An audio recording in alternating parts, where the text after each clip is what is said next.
This past week, Sunbelt basketball coaches proudly wore their suits and sneakers to support Appalachian State's Angel Elderkin in her fight against endometrial cancer. Let's take a look how the Sunbelt came together to bring awareness to Angel's fight.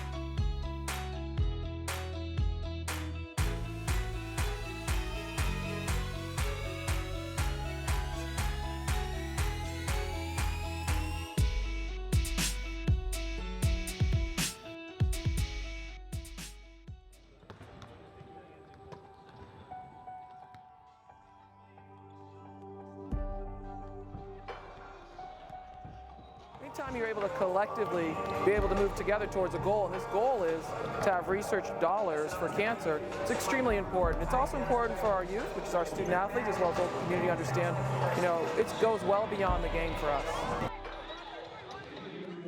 The day started with a text. Aaron Bath, who's an assistant at Georgia State, a couple of the coaches before the game had sent me a text message this morning, and I was like, wow, it's really here. And then as I'm getting ready for the game, and I'm getting different tweets and different messages, and I guess I didn't realize what it was going to be until now I'm in the moment, and we're like really humbled and really emotional at the fact that everybody's wearing the t-shirts. I walk into the building today, the other members of the team are like, hello coach. It seems like now there's more recognition to me as the head coach, and just the kindness, not only from the head coaches, but from the student athletes. To learn more about Elderkin's journey or to donate, please visit sunbeltsports.org/WeFightWithA. Last week, Louisiana softball's Aaliyah Creighton was named Sunbelt Preseason Player of the Year, and this week, Louisiana was named a unanimous favorite in the Sunbelt Preseason Coaches Poll. The Raging Cajuns are defending regular season and tournament champs and made their 5th straight appearance in the NCAA Super Regionals last year. The Texas State Bobcats finished second in the poll with 87 points, followed by South Alabama with 80. Softball season officially begins next Thursday, February 9th. The Troy Trojans named Jed O'Connor head coach of the Trojans soccer program on Monday.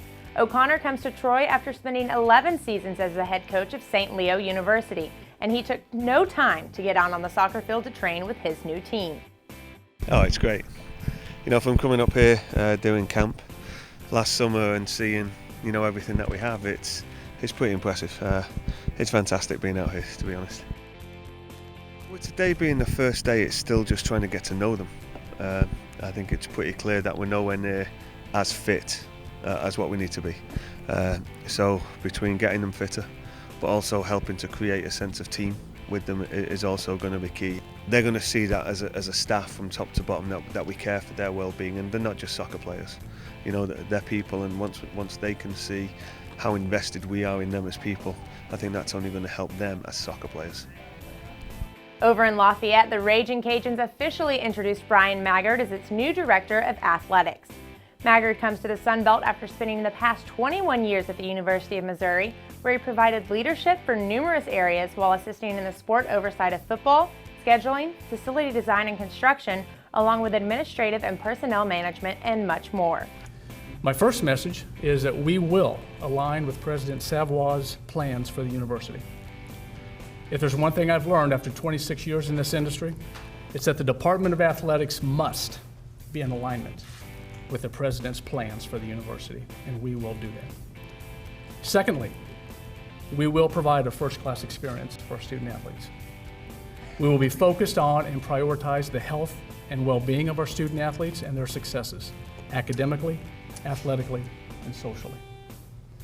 I will work closely with our coaches, our staff, to place our student athletes in a position to compete for and win championships. And my last message is that we're going to pursue excellence in all that we do. Congratulations and welcome to the Sunbelt family, Coach O'Connor and Brian Maggard.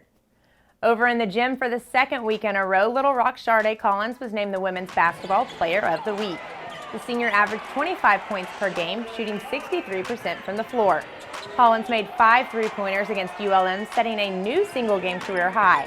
Collins currently leads the Sun Belt in scoring during league play, averaging 21.3 points per game. Georgia State's DeMarcus Simons earned the men's weekly honor after leading the Panthers to wins at both Troy and South Alabama. The freshman guard averaged 23.5 points over the week while tying a career-high 26 points versus Troy. Simons also averaged 4 rebounds and 2.5 steals per game, and as of Monday night, the Panthers now sit in a 3-way tie for first place in the Sun Belt.